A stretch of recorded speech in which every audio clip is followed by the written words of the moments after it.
ওরে আবু মাহজুরা, কেমন দেখা যায় তোমারে? তুমি সামনের চুল কাটো না কেন?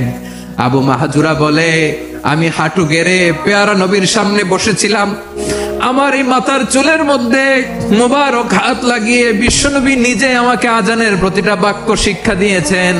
বিশ্বনবীর মোবারক হাত, পবিত্র হাত আমার মাথার চুলের যেই জায়গায় লেগেছে, আমি চাই ওই চুলগুলা নিয়ে আমি আমার কবরের ভিতরে যাব। সাইয়েদনা আবু মাহজুরা রাদিয়াল্লাহু তাআলা আনহু ইন্তেকালের আগের পর্যন্ত মাথার সামনের চুলগুলা কাটে নাই। মানুষ পারে না এমন কোনো কিছু নাই, চাইলে সব পারে। এজন্য মানুষকে তারবিয়া দিতে হবে, যথাযথভাবে তাদেরকে গড়তে হবে। আসুন আমরা সিরাতের আয়নায় বিশ্বনবীর জীবনী থেকে দেখি তিনি কিভাবে হিউম্যান রিসোর্সকে ম্যানেজ করতেন। বিশ্বনবী he was a very good talent hunter, চৌকস ট্যালেন্ট হান্টার ছিল। কার মধ্যে কি ট্যালেন্ট আছে দেখলেই বুঝে ফেলতেন। সুবহানাল্লাহ পড়বেন না? কি নবী আমরা পেয়েছি! He was a very good talent hunter. আমার নবী তিনি চৌকস ট্যালেন্ট হান্টার ছিলেন। কার মধ্যে কি প্রতিভা বের করতেন, ওই প্রতিভাকে ইসলামের কল্যাণে কাজে লাগাতেন। যাকে যেই জায়গায় সেট করলে ভালো হবে তাকে ওই জায়গায় সেট করতেন। কয়েকজন সাহাবীর জীবনী শোনাই। আবু মাহজুরা রাদিয়াল্লাহু তাআলা আনহু মক্কার মুয়াজ্জিন, আগে ছিল মুশরিক, পরে হয়েছে মুমিন। উনি কিভাবে মুমিন হইলেন এই ঘটনাটা একটু আপনাদের শোনাতে চাই। আবু মাহজুরা রাদিয়াল্লাহু তাআলা আনহু কিভাবে মুসলিম হলেন আওয়াজ করে শুনেন। হুনাইনের যুদ্ধ, 8ম হিজরি, বিষ্ণু ইসলাম হুনাইনের যুদ্ধ শেষে ফিরতেছেন। প্রতিমধ্যে বেলাল রাদিয়াল্লাহু তাআলা আনহু আজান দিচ্ছেন। কে দিচ্ছেন? তো পাশে ছিল মুশরিকদের একটা পল্লী, কিছু মুশরিক তরুণ, কিছু অমুসলিম কিশোর, তারা আজানকে ব্যঙ্গ করতেছে। আমাদের বাংলায় মুখ ভেঙ্গানো বলে আর কি। বেলাল রাদিয়াল্লাহু তাআলা আনহু আজান দিচ্ছেন, ওই বাচ্চাগুলো মুশরিক, তো ওরা আজানকে ব্যঙ্গ করতেছে, বিকৃতি করে ওরাও আজান দিচ্ছে। উদ্দেশ্য হচ্ছে আজানকে নিয়ে ঠাট্টা করা। উদ্দেশ্য কি? ঠাট্টা করা। ব্যাপারটা মনে কষ্ট পাওয়ার মতো ব্যাপার না? কিন্তু বিশ্বনবী ওইখানে দেখেন কি খুঁজলেন। বিশ্বনবী খেয়াল করলেন অমুসলিম কিশোরদের মধ্য থেকে একটা কিশোরের গলাটা বড় দরাজ গলা, কণ্ঠটা বড় সুন্দর।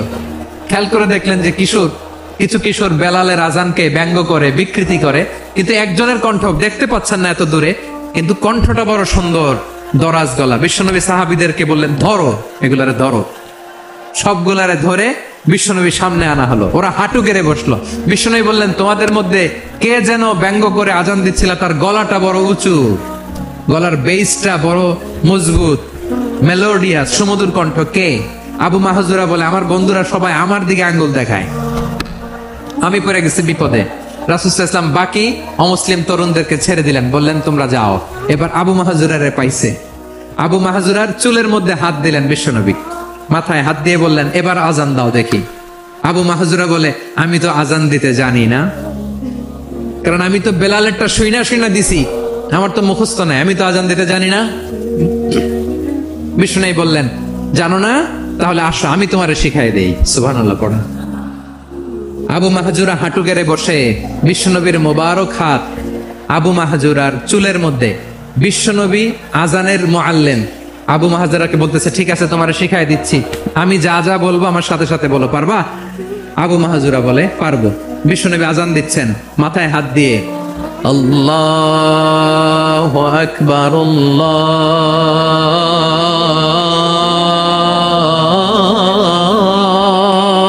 আকবার। আবু মাহজুরা এই বাক্যটা পড়লেন। বিশ্বনবী দ্বিতীয় বাক্য পড়তে আরম্ভ করলেন, আল্লাহু আকবার,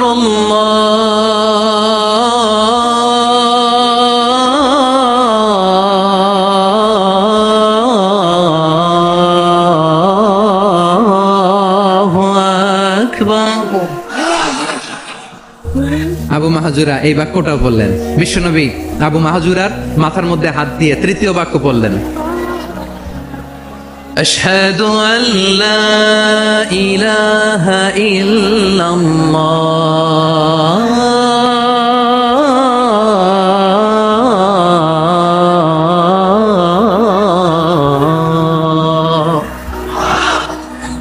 আবু মাহাজুরা তৃতীয় বাক্য পড়লেন। বিশ্বনবী একটা বাক্য পরে আবু মাহাজুরা পরে, বিশ্বনবী পরে আবু মাহাজুরা পরে। আবু মাহাজুরা কিন্তু অমুসলিম, মুশরিক।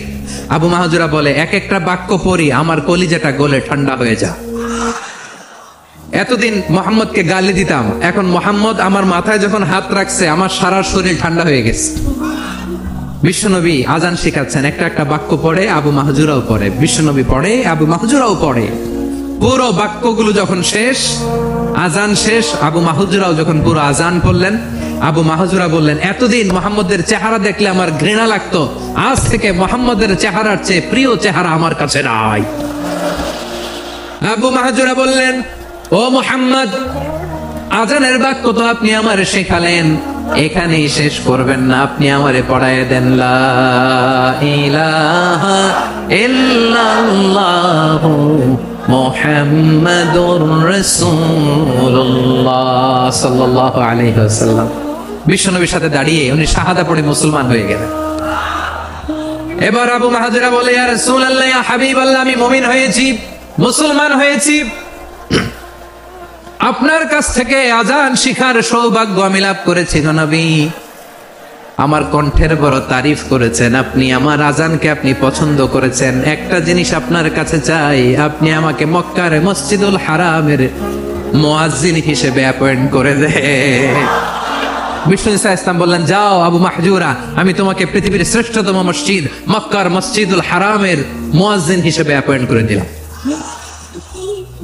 দেখছেন কিভাবে ট্যালেন্ট হান্টিং করতে হয়, কিভাবে হিউম্যান রিসোর্স মানব সম্পদকে ব্যবহার করতে হয়। আসছিল আজানকে ভেঙাইতে, আসছিল কেন? আজানকে ব্যঙ্গ করার জন্য, বিকৃত করার জন্য। আজানকে বিকৃত করতে যে ইসলামের সবচেয়ে শ্রেষ্ঠ মসজিদের মুয়াজ্জিন হয়ে গেল। পড়েন সুবহানাল্লাহ।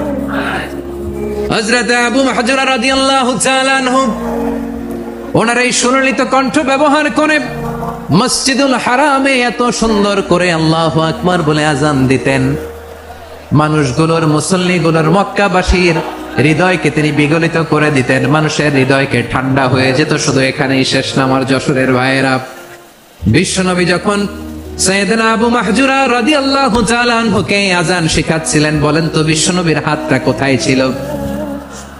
আবু মাহজুরার মাথার সামনে, এই চুলের উপরে ছিল।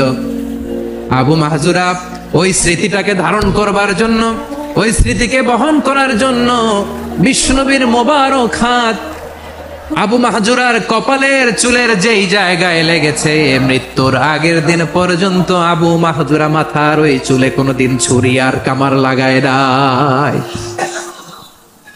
সেখানে কেচি লাগায় নাই, চুলের মধ্যে খুর লাগায় নাই। আবু মাহজুরা ডান দিকের চুল কাটতো, বাম দিকের চুল কাটতো, পেছনের চুল কাটতো, সামনের চুল কাটতো না। আবু মাহজুরা রাদিয়াল্লাহু তাআলা আনহুর সামনের চুলগুলো বড় হতে হতে যখন এত বড় হয়ে যায়, তিনি চুলগুলো পেঁচিয়ে মাথার মধ্যে রাখতেন, তারপরে তিনি পাগড়ি পরতেন। সবাই জিজ্ঞেস করতো, আবু মাহজুরা, এটা আবার কেমন স্টাইল? দেখতে তোমার কি বিদঘুটে লাগে? কেমন অড লাগে, কেমন খারাপ দেখা যায়। মক্কায় এমন কোন মানুষ তো দেখি নাই, ডানে চুল কাটে, বায়ে চুল কাটে, পেছনে চুল কাটে, সামনে কাটে না। ওরে আবু মাহজুরা, কেমন দেখা যায় তোমারে? তুমি সামনের চুল কাটো না কেন? আবু মাহজুরা বলে, আমি হাঁটু গেড়ে পেয়ারা নবীর সামনে বসেছিলাম, আমার এই মাথার চুলের মধ্যে মোবারক হাত লাগিয়ে বিশ্বনবী নিজে আমাকে আজানের প্রতিটা বাক্য শিক্ষা দিয়েছেন। বিশ্বনবীর মোবারক হাত, পবিত্র হাত আমার মাথার চুলের যেই জায়গায় লেগেছে, আমি চাই ওই চুলগুলা নিয়ে আমি আমার কবরের ভিতরে যাব। সাইয়েদনা আবু মাহজুরা রাদিয়াল্লাহু তাআলা আনহু ইন্তেকালের আগের পর্যন্ত মাথার সামনের চুলগুলা কাটে নাই, মাথার সামনের চুল তিনি কাটেন নাই। সুবহানাল্লাহি বিহামদি। কেমন ভালোবাসতেন বিশ্বনবী সাহাবীদেরকে, সাহাবারা কেমন ভালোবাসতেন বিশ্বনবীকে। সামনের চুলগুলো বড় হতে হতে এত বড় ছিল, পেঁচিয়ে রেখে পাগড়ি করতেন, কাটতেন না। নবীর হাত লেগেছিল। সুবহানাল্লাহ পড়েন। তাহলে what is the lesson? Moral of the story কি? মোরাল অফ দ্য স্টোরি হচ্ছে, আসছিল আজানকে ব্যঙ্গ করার জন্য, বিকৃত করার জন্য, হয়ে গেল মসজিদুল হারামের মুয়াজ্জিন। দেখেন বিশ্বনবী একটা খারাপ সিচুয়েশনের মধ্যে থেকে কি ভালো জিনিস বের করে আনলেন। আমি যে শুরুতে বলেছি কিভাবে তিনি হিউম্যান রিসোর্সকে ডেভেলপ করেছেন, ম্যানেজ করেছেন। তিনি যে চৌকস ট্যালেন্ট হান্টার ছিল দেখেন, সবার মধ্যে থেকে এর বাছাই করে মুয়াজ্জিন বানাই দিয়েছেন। সুবহানাল্লাহ পড়েন। তার মানে এই না সবাইরে ধরে ধরে উনি মুয়াজ্জিন বানাইছেন। যার যেই ট্যালেন্ট আছে তাকে ওই কাজে অ্যাসাইন করেছেন। যার যেই প্রতিভা আছে তার প্রতিভাকে ইসলামের কাজে লাগিয়েছেন। সুবহানাল্লাহ পড়েন। যায়েদ বিন সাবিত রাদিয়াল্লাহু তাআলা আনহু নাম শুনেছেন? বিশ্বনবী দেখলেন মদিনার এই আনসারী সাহাবী হাইলি ট্যালেন্টেড, ইন্টেলেকচুয়াল, মেরিটোরিয়াস, জ্ঞানের প্রতি তার আকর্ষণ, মারাত্মক আকর্ষণ। বিশ্বনবী তাকে দায়িত্ব দিলেন, কোরআন যা নাজিল হয় তুমি লিখো। কাতিবুল ওয়াহি বানায় দিলেন। সুবহানাল্লাহ। যায়েদ বিন সাবিতরে আবার আজান শিখান নাই, কারণ তার মধ্যে বিশ্বনবী প্রতিভা দেখেছেন, একাডেমিক প্রতিভা। বিশ্বনবীর একাডেমিক প্রজেক্ট গুলো তিনি হ্যান্ডেল করতেন। যায়েদ বিন সাবিত ছিল বিশ্বনবীর ব্যক্তিগত সচিব। কি ছিল? ব্যক্তিগত সচিব। বোঝেন নাই? বিশ্বনবীর ব্যক্তিগত সচিব এবং দোভাষী। ইহুদিরা কিছু লিখে দিলে এটার অর্থ বিশ্বনবীরে বুঝায় দিতেন, আবার ইহুদিদের কাছে কিছু লিখতে হলে তিনি লিখে দিতেন। বিশ্বনবী একদিন বললেন, ইন্নী ওয়াল্লাহি মা আমানু ইয়াহুদা আলা কিতাব। ইহুদিরা যে চিঠি পাঠায় অর্থ তো বুঝি না, আরেক ইহুদি আইনা অর্থ করা লাগে। আবার ইহুদিদের কাছে কিছু লিখে পাঠাইতে চাইলে আমরা তো লিখতে পারি না, ইহুদিরে দিয়ে লেখা লাগে। ওরা যে পয়রা শোনায় লিখে দেয়, আমি ওদের বিশ্বাস করি না। আমার নিজের একজন লোক দরকার। বিশ্বনবী এই যায়েদ বিন সাবিতকে চুজ করলেন ল্যাঙ্গুয়েজের জন্য। উনি বললেন, যায়েদ, তোমার সফট স্কিলকে ডেভেলপ করতে হবে, তুমি হিব্রু ল্যাঙ্গুয়েজ শিখে ফেলো। যায়েদ বিন সাবিত বলল, বিশ্বনবীর মোটিভেশন আর ইন্সপিরেশন পেয়ে আমি 15 দিনে ইহুদিদের এই হিব্রু ল্যাঙ্গুয়েজ শিখে ফেললাম। শুধু শিখে ফেললাম না, হাত্তা হাদিকতু, even I became master in the language. এই ভাষা আমি পারদর্শী হয়ে গেলাম।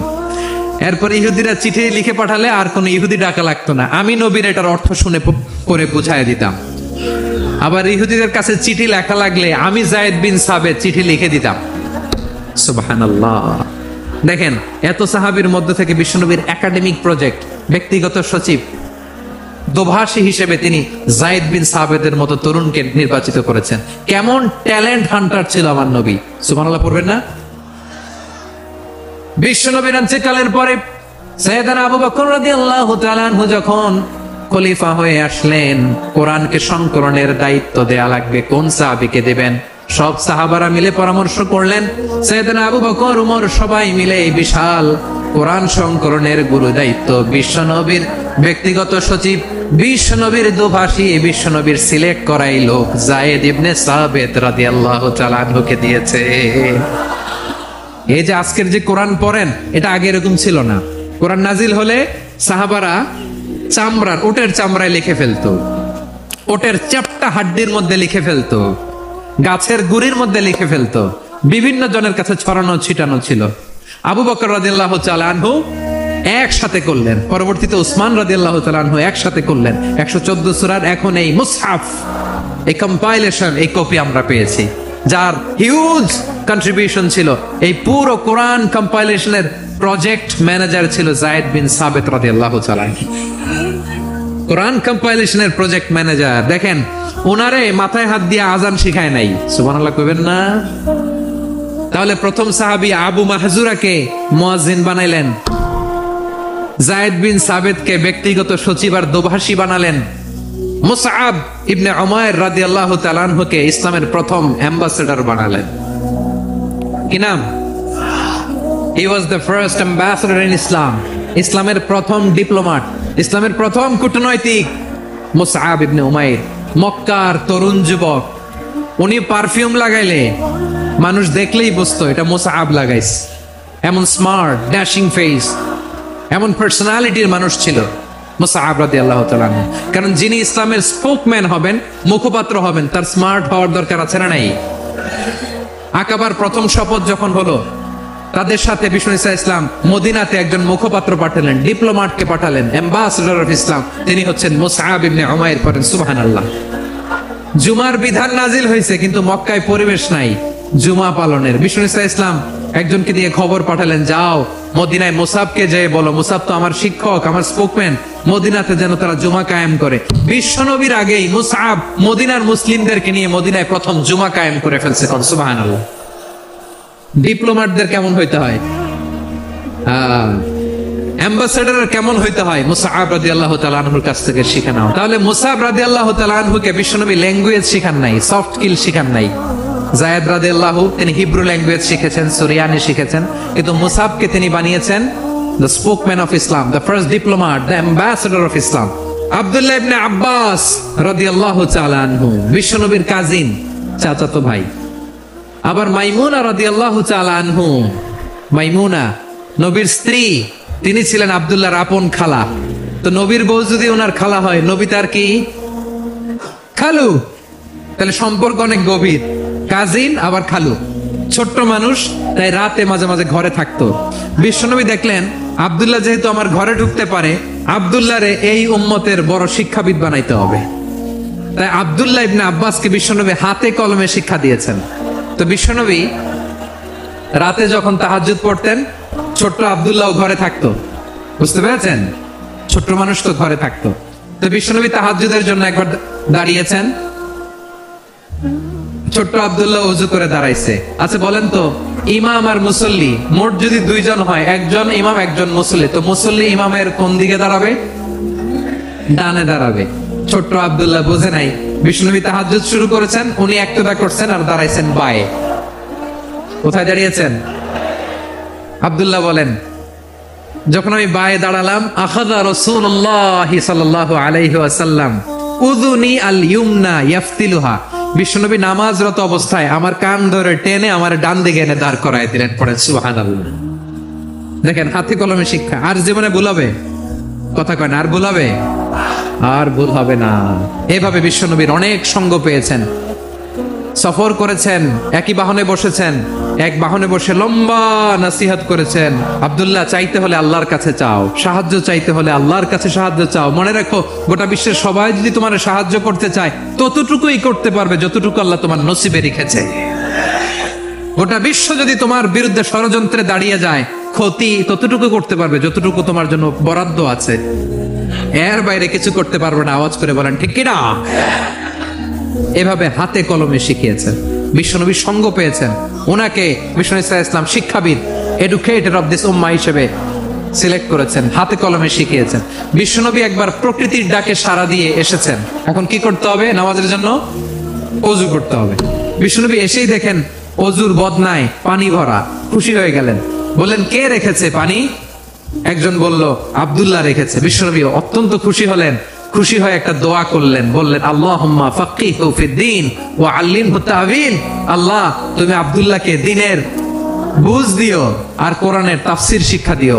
বিশ্বনবীর এই দোয়া এমন লাগছে, উনি রাইসুল মুফাসসিরিন, এই পৃথিবীতে যত মুফাসসির ছিল, যত মুফাসসির আসবে, সকল মুফাসসিরের সম্রাট হিসেবে স্বীকৃত হয়েছেন। আব্দুল্লাহ ইবনে আব্বাস, বিশ্বনবী ওনারে আজান শিখান নাই, বিশ্বনবী ওনারে ল্যাঙ্গুয়েজ শিখান নাই, বিশ্বনবী ওনারে অ্যাম্বাসেডর বানান নাই, হাতে কলমে শিক্ষা দিয়েছেন। ছোট্ট মানুষ, বিশ্বনবী ইন্তেকাল করলেন। আবু বকরের সময় গেল, ওমরে ফারুকের খেলাফত, তখনও তিনি তরুণ। ওমরে ফারুক রাদিয়াল্লাহু তাআলা আনহু ওনার ক্যাবিনেট মিনিস্ট্রির বৈঠকে এই আব্দুল্লাহ ইবনে আব্বাসকে পাশ দিয়ে বসায় রাখতেন। বয়স্ক সাহাবারা এটা পছন্দ করতো না। তারা বলতো, ঘটনা কি? আব্দুল্লাহর মতো ছেলে নাতি আমাদের আছে, এরা কেন রাখে ওমরে ফারুক? ওমরে ফারুক এটা টের পেলেন।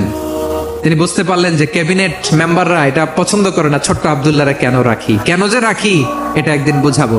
একদিন মিটিং এ তিনি সবাইকে বললেন, ইদা জাআ নাসরুল্লাহি ওয়াল ফাতহ। এই আয়াত দ্বারা উদ্দেশ্য কি বলেন তো মুরব্বী সাহাবীরা?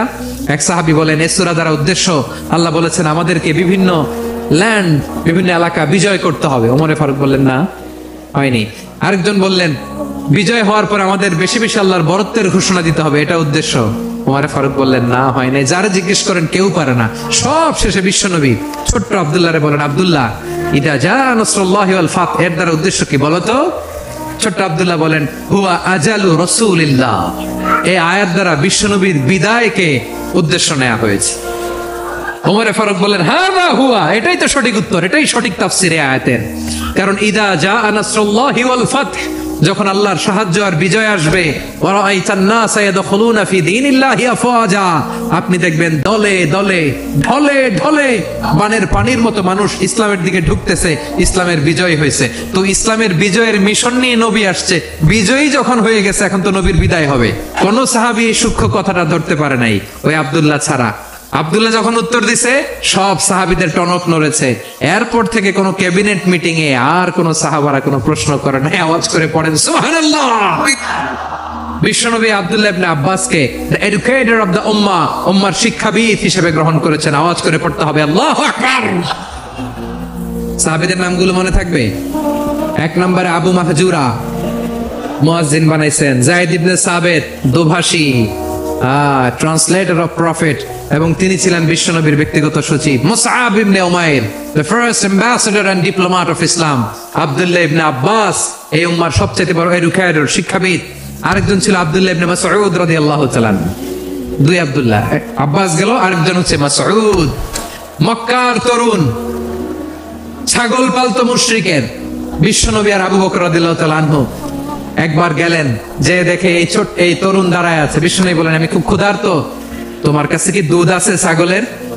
আব্দুল্লাহ সে ওয়ালাকিন আনা মুতামান, কিন্তু যে দুধ আছে এটা আমানতের, আমি দিতে পারবো না। বিশ্বনবী এইটা শুনেই তার টার্গেট করে ফেলছে। আনা মুতামান, দুধ আছে কিন্তু এটা আমার মালিকের, আমি তো দরদ দেখাই আমার মালিকের দুধ, আপনি পথিক, আপনারা দিতে পারি না। বিশ্বনবী টার্গেট করে ফেলছেন, এরে আমার কাজে লাগাইতে হবে। বিশ্বনবী বলেন, আচ্ছা ঠিক আছে, দুধ দিও না, কিন্তু এমন ছাগি আছে কিনা যেই ছাগির সাথে কোনো ছাগলের মিলন হয় নাই, তার ওলানে দুধও আসে নাই, বাচ্চাও নাই, এরকম ছাগির থেকে যদি আমি দুধ খাই তাহলে তো সমস্যা নাই। বলতেছে এরকম ছাগির থেকে দুধ খাইলে সমস্যা নাই, কারণ এরকম ছাগির ওলান থেকে দুধ আসবেও না। বলতেছে ঠিক আছে, এরকম একটা ছাগি নিয়ে আস। নিয়ে আসা হলো। বিশ্বনবী বিসমিল্লাহ বলে ওই ছাগির ওলানে হাত দিলেন। হাত দিতে দেরি, পুরো ওলানটা দুধে ভরে যেতে দেরি হয় না। বিশ্বনবী আর আবু বকর রাদিয়াল্লাহু তাআলা আনহু দহন করে পেট ভরে খেলেন। এই দৃশ্য আব্দুল্লাহ ইবনে মাসউদের হৃদয়ে দাগ কাটলো। এই মুআজিজা দেখে তিনি বললেন, আশহাদু আল্লা ইলাহা ইল্লাল্লাহ ওয়া আশহাদু আন্না মুহাম্মাদুর রাসূলুল্লাহ। তিনি ষষ্ঠ মুসলিম ছিলেন, 6 নম্বর মুসলমান। ওনাকে টার্গেট করে বিশ্বনবী দেখলেন এমন ইন্টেলেকচুয়াল ব্রেন, উনি সূক্ষ্ম সূক্ষ্ম জিনিস বুঝে বেশি, ফিকহি জ্ঞান ওনার মধ্যে বেশি। বিশ্বনবী ওনাকে কোরআনের জ্ঞান শিক্ষা দিতে লাগলেন। উনি বিশ্বনবী সবার কাছে কোরআন শোনায়, কিন্তু বিশ্বনবী নিজে আব্দুল্লাহ ইবনে মাসউদের কাছ থেকে কোরআন শুনতো। বিশ্বনবী একবার বললেন, ইকরা আলাইয়া ইয়া মাসউদ। ইবনে মাসউদ একবার শোনাও তো কোরআন দেখি। আব্দুল্লাহ ইবনে মাসউদ বলে, আকরাউ আলাইকা ওয়া আলাইকা উনজিল। নবী, আপনার উপর কোরআন নাজিল হয় আর আমি আপনার সামনে কোরআন পড়বো। বিশ্বনবী বললেন, ইন্নী উহিব্বু আন আসমাআহু মিন গায়রি। আমি নিজে পড়তে যেমনি ভালোবাসি, অন্যে পড়ুক আমি শুনবো, এটাও আমি ভালোবাসি। সূরা নিসা তিনি তেলাওয়াত করে শুনিয়েছেন। এমন সূক্ষ্ম সূক্ষ্ম বিষয় বিশ্বনবী ওনাকে ধরিয়ে দিয়েছেন। উনি হয়ে গিয়েছেন, আব্দুল্লাহ ইবনে আব্বাস হয়েছেন রাইসুল মুফাসসিরিন, ওই হয়ে গিয়েছেন ফাকিহুল উম্মাহ। ওনার চাইতে বড় ফকি এই পৃথিবী আর দেখবে না। চিল্লায় বলেন সুবহানাল্লাহ। উনি বলতেন, ওয়াল্লাহি ইল্লাযী লা ইলাহা গায়রু মা উনজিলাত সূরাতুন ইল্লা ওয়া আনা আ'লামু আইনা উনজিলাত ওয়া ফীমা উনজিলাত। বিশ্বনবী এমন ভাবে কোরআনের দার্স আমাকে দিয়েছেন, কোরআনে যত সূরা নাজিল হয়েছে, যেখানে নাজিল হোক না কেন আমি জানি এটা কোথায় নাজিল হয়েছে এবং কোন প্রেক্ষাপটে নাজিল হয়েছে। এমন একটা সূরা নাই যে সূরার কোথায় নাজিল হয়েছে আমি মাসুদের জানা নাই, কোন প্রেক্ষাপটে নাজিল হয়েছে আমার জানা নাই। এরকম ঘটবে না। চিল্লায় বলেন আল্লাহু আকবার। এই আব্দুল্লাহ ইবনে মাসউদ রাদিয়াল্লাহু তাআলা ওমর ফারুকের সময় কুফার চিফ জাস্টিস ছিলেন। কুফা নগরীর চিফ জাস্টিস। চিফ জাস্টিস বোঝেন নাই? বিচারপতি। কি ছিলেন? সবাই বলে নাই কি ছিলেন? বিচারপতি ছিলেন।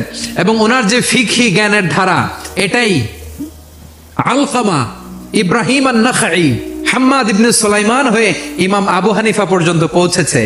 এবং ওনার ফিকহি জ্ঞানের ধারাই হানাফি মাযহাবে অ্যাকসেপ্ট হয়েছে। আজও এগুলো হানাফি মাযহাবে চর্চিত হয়। হানাফি মাযহাবের সব ফিক আব্দুল্লাহ ইবনে মাসউদের ফিকহি জ্ঞানের ধারা থেকে নেওয়া হয়েছে। চিল্লায় পড়েন সুবহানাল্লাহ। তাহলে ওনাকে বিশ্বনবী বানিয়েছেন জুরিস্ট, আইনবিদ, ফাকিহ। ওনারে আযান শিখান নাই। হিউম্যান রিসোর্স ডেভেলপমেন্ট কিভাবে করবেন, মানব সম্পদের উন্নয়ন কিভাবে করতে হয়, কিভাবে যার যেখানে প্রতিভা কাজে লাগাতে হয় উনি দেখিয়েছেন। সুবহানাল্লাহ পড়বেন না? খালিদ বিন ওয়ালিদ কি ছিলেন? বীর যোদ্ধা, কিন্তু তিনি ইসলাম ধর্ম গ্রহণ করেছেন অনেক দেরিতে, 8ম হিজরিতে। তার মানে 8ম হিজরির আগে উনি মুশরিকদের পক্ষে লড়াই করেছেন। ওনার হাতে কত মুসলিম সাহাবী যে নিহত হয়েছে হিসাব নাই। বিষ্ণুনবী টার্গেট করে রাখছে, তুমি আমাদের মুসলিমদের এত ক্ষতি করলা, তুমি যখন মুসলমান হবা তোমার দিয়ে আমি এমন কাম করামু যে এটা আর কেউ করতে পারবে না। খালিদ বিন ওয়ালিদ রাদিয়াল্লাহু তাআলা আনহু 8ম হিজরিতে মুসলিম হয়েছেন, মক্কা বিজয়ের আগে। তো মক্কা বিজয়ের আগে যখন মুসলিম হয়েছেন, এর আগে কি করছেন? কাফিরদের সাথে যুদ্ধ করেছেন। উনি উহুদের যুদ্ধে মুসলমানদের যে পরাজয় ভাব, কঠিন পরিস্থিতির মুখোমুখি ওনার কারণে পিছন থেকে এমন আতর্কিত আক্রমণ করেছেন, মুসলমানদেরকে কচুকাটা করেছেন। 8ম হিজরিতে আল্লাহ তাআলা হেদায়েতের নূর দিয়ে ওনার হৃদয়টাকে উজালা করে দিলেন।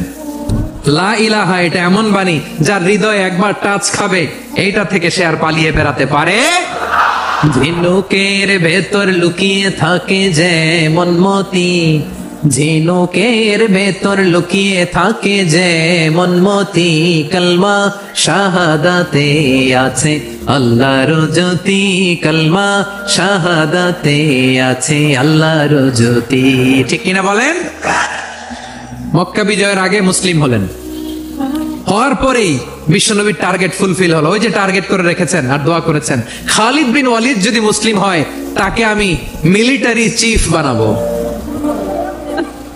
ওনাকে আজান শিখান নাই, ওনার কান ধইরা নামাজের এই মাথা থেকে ওই মাথা আনান নাই, ফিকহি কোরআনের সূক্ষ্ম তাফসীর ওনারে শিখান নাই, অ্যাম্বাসেডর বানান নাই।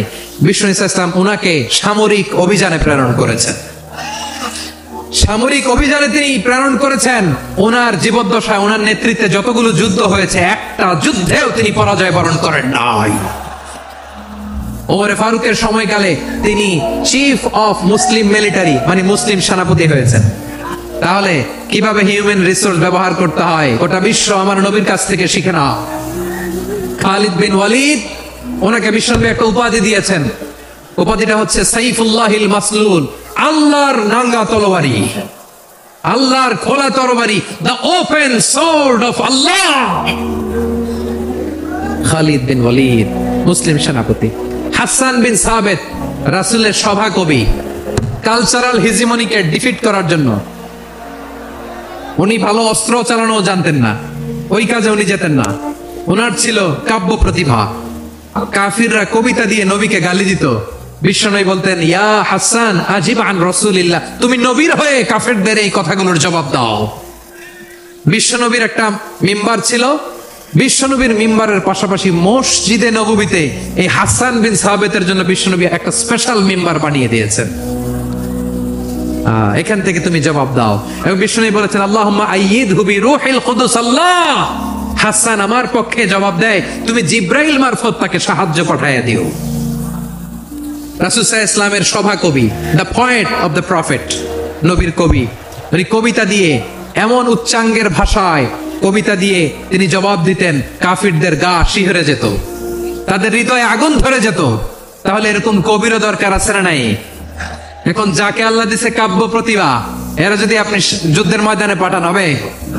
যারে দিছে সুরেলা গলা, এরা যদি অ্যাম্বাসেডর বানান হবে না।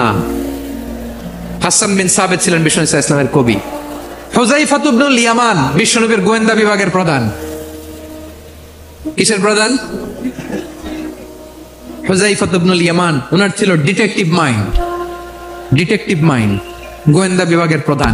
এবং উনি হচ্ছেন সাহিবু সিররি রাসূলিল্লাহ, রাসূল সাল্লাল্লাহু আলাইহি ওয়াসাল্লামের গোপন তথ্যের ধারক বাহক। নবীর যেই কথা কেউ জানে না, সব হুযায়ফার পেটের ভিতরে ছিল। সুবহানাল্লাহ পড়েন। মদিনার যত ইহুদি, ইহুদিদের একটা লিস্ট ছিল, এই লিস্ট শুধু দুইজন জানতো, বিশ্বনবী আর হুযায়ফা। গোয়েন্দা বিভাগের হেড ছিল। খন্দকের যুদ্ধে প্রচন্ড আজকের মতো শৈত্য প্রবাহ, মাটি খনন করতে করতে সাহাবীদের পেটে ক্ষুধা নাই, দাঁড়াইতে পারে না নামাজের জন্য, এত ক্লান্ত, ক্ষুধা, ক্লান্ত, শ্রান্ত। বিশ্বনবী বললেন, কে আছো? এই কঠিন শীত, এই ভয় আর ক্ষুধার মধ্যেও খন্দকের পরীক্ষার টপকে শত্রু শিবিরে যে আমাকে তথ্য দিবা, কে আছো? কারো গায়ে শক্তিই নাই যে দাঁড়াবে, কেউ দাঁড়ায় না। বিশ্বনবী তখন নিজে হুযায়ফাকে ডাক দিলেন, হুযায়ফা, যে আমাকে আজকে শত্রু শিবিরের তথ্য এনে দিবে, সে জান্নাতে আমার মোরাফাকা, আমার সঙ্গী হবে। হুযায়ফা রাদিয়াল্লাহু ইবনুল ইয়ামান জীবনের ঝুঁকি নিয়ে এই ক্ষুধা শৈত্য প্রবাহ কোল্ড ওয়েভস কে উপেক্ষা করে পরীক্ষা টপকে শত্রু শিবিরে যে সবার কথাগুলো চুপে চুপে শুনে বিশ্বনবীর দরবারে এসে গোয়েন্দাদের মতো তথ্য সরবরাহ করেছে। বিশ্বনবীর গোয়েন্দা বিভাগের প্রধান হুযায়ফা ইবনুল ইয়ামান ইন্টেলিজেন্স বিভাগ চালাতেন। মুনাফিকদের নাম ওনার কাছে ছিল। মুআয ইবনে জাবাল মদিনা রাষ্ট্রের সবচেয়ে সিনিয়র আমলা ছিলেন। আমলাতন্ত্র চিনেন তো? প্রশাসনিক কাজ যারা চালায়, অ্যাডমিনিস্ট্রেশন বোঝেন না? The department of administration. মদিনার রাষ্ট্রের সিনিয়র আমলা মুআয ইবনে জাবাল মুতাখাসসিসুন ফিল হালাল ওয়াল হারাম, হালাল হারামের স্পেশালিস্ট ছিলেন। বিশ্বনবী ওনাকে ইয়ামানের গভর্নর করে পাঠাইছেন। বলেছেন ইন্নাকা তা'তি কওমান আহলা কিতাব, এমন গোষ্ঠীর কাছে যাবা ইহুদি নাসারা, আগে শাহাদা পড়লে এরপরে নামাজের দাওয়াত দিও, নামাজ পড়লে যাকাতের দাওয়াত দিও। গভর্নরের অ্যাটিটিউড যেমন থাকে তেমন অ্যাটিটিউড ধরে রেখো। সুবহানাল্লাহ পড়েন। তাহলে মুআয ইবনে জাবালকে দিয়ে বিশ্বনবী কবিতা লেখায় নাই, চিঠি লেখায় নাই, আজান দেওয়ায় নাই। সুবহানাল্লাহ পড়বেন না? সব শেষ সাহাবী বলি আবু হুরায়রা রাদিয়াল্লাহু তাআলা আনহু, বিড়ালের বাবা, কি করতেন? খালি হাদিস মুখস্থ করতেন। উনি বলতেন আলজামু রাসূলুল্লাহ আলা মিলই বাতনি, আমার শুধু পেটের ক্ষুধার বন্দোবস্ত হইলে আমি নবীর সঙ্গ ছাড়তাম না। আমার আনসার সাহাবারা ক্ষেত খামারের কাজ করত, আমার মুহাজির সাহাবারা ব্যবসা করত, আর আমি নবীর সাথে সাথে থাকতাম। শুধু সকাল বিকাল দুই বেলা যদি আমার খাবারের বন্দোবস্ত হয় আমি আর নবীর লগ ছাড়ি না। সুবহানাল্লাহ কইবেন না? 5374টা হাদিস তিনি বর্ণনা করেছেন। সবচেয়ে বেশি হাদিস বর্ণনাকারী সাহাবী। হাদিস প্রিজার্ভেশনের কাজে বিশ্বনবী ওনাকে কাজে লাগিয়েছেন। উনি একদিন বলেন ইয়া রাসূলুল্লাহ আসমাউ মিনকা কাসীরান ফালা আহফাজু, নবী অনেক কথা শুনি আমার মনে থাকে না। বিশ্বনবী বললেন তাই? উবসুত রিদাক, তোমার চাদরটা বিছাও। আবু হুরায়রা বিছালেন, বিশ্বনবী হাত বুলায় দিলেন, এরপরে অনেক হাদিস বর্ণনা করলেন। আবু হুরায়রা বলে তারপর থেকে বিশ্বনবী যাই বর্ণনা করে আমি শুনি আর একটাও বলি না। এখন সুবহানাল্লাহ। বিশ্বনবী ওনাকে হাদিস প্রিজার্ভেশন, নবীর যে লক্ষ্য হাদিস প্রিজার্ভেশনের এই দায়িত্ব দিয়েছেন সাইয়েদনা আবু হুরায়রা রাদিয়াল্লাহু তাআলা আনহুকে। প্রিয় ভাইরা, তাহলে 10 জন সাহাবীর কথা যে বললাম, আপনারা কি খেয়াল করেছেন কত বড় ট্যালেন্ট হান্টার, চৌকস ট্যালেন্ট হান্টার ছিল আমার নবী। এক একজনের এক এক ট্যালেন্ট এক এক কাজে অ্যাসাইন করেছেন, এক একজনকে এক এক দায়িত্ব দিয়েছেন, এক একজনের প্রতিভাকে এক এক ভাবে বিকশিত হওয়ার সুযোগ দিয়েছেন। আওয়াজ করে বলেন ঠিক কি না? এখন আমার পর্দার আড়ালে আমার মায়েরা বলবে এতগুলো পুরুষ সাহাবীর কথা বললো, নারী সাহাবীরা কি কিছু করে নাই? হ্যাঁ, একজন নারী সাহাবীর কথা বলে মোনাজাত হবে, দোয়া ছাড়া কেউ যাব না। রুফাইদা আল আসলামিয়া রাদিয়াল্লাহু তাআলা আনহা, ওনার বাবার নাম সাআদ আল আসলামি। বিশ্বনবী কি খেয়াল করলেন দেখেন, সাআদ ছিল মদিনার বড় ডাক্তার। এই নারী সাহাবী রুফাইদা বাবার কাছ থেকে চিকিৎসা বিদ্যা শিখেছেন। যখন শিখছে বিশ্বনবী দেখলেন আমার তো প্রতি সপ্তাহে সপ্তাহে যুদ্ধে আহত সাহাবীদের সেবা দিবে কে? বিশ্বনবী রুফাইদাকে বললেন রুফাইদা তুমি মসজিদে নববীর পাশে একটা মেডিকেল ক্যাম্প করো। এই যে সাকিনা আদ্দিন মেডিকেলের আমার ছাত্রী বন্ধুরা শুনে রাখো, তোমাদের আইকন হচ্ছে রুফাইদা আল আসলামিয়া। বিশ্বনবীর ডিরেকশন অনুযায়ী তিনি মসজিদে নববীর পাশে একটা মেডিকেল ক্যাম্প করলেন এবং আহত সাহাবাদের চিকিৎসা উনি ওনার টিম নিয়ে দিতেন। বিশ্বনবীর পরামর্শে উনি আনসারি এবং মুহাজির মহিলা সাহাবীদেরকে নিয়ে একটা স্পেশাল মেডিকেল টিম গঠন করলেন। খায়বার যুদ্ধে 7ম হিজরিতে যখন বিশ্বনবী যায় উনি ওনার টিম নিয়ে আসলেন, বললেন ইয়া রাসূলুল্লাহ আমরা তো তলোয়ার চালাতে পারি না, আমরা তো তীর মারতে পারি না, আপনি যদি অনুমতি দেন খায়বার অভিযানে আমি আমার টিম নিয়ে মেডিকেল টিমের সেবাটা সার্ভিসটা দিতে চাই। পড়েন সুবহানাল্লাহ। বিশ্বনবী অনুমতি দিলেন, যোদ্ধা সাহাবীদের সাথে রুফাইদা আল আসলামিয়া উনিও মেডিকেল টিম নিয়ে অগ্রসর হলেন। খায়বারের প্রতিটা আহত ইনজুর্ড সাহাবী যারা ইনজুরি শিকার হয়েছেন সবাই রুফাইদা আল আসলামিয়ার এই মেডিকেল ক্যাম্প থেকে চিকিৎসা সহায়তা পেয়েছেন। সুবহানাল্লাহ পড়েন। দেখেন কিভাবে বিশ্বনবী ট্যালেন্ট বাছাই করতেন, আপনি অবাক হবেন।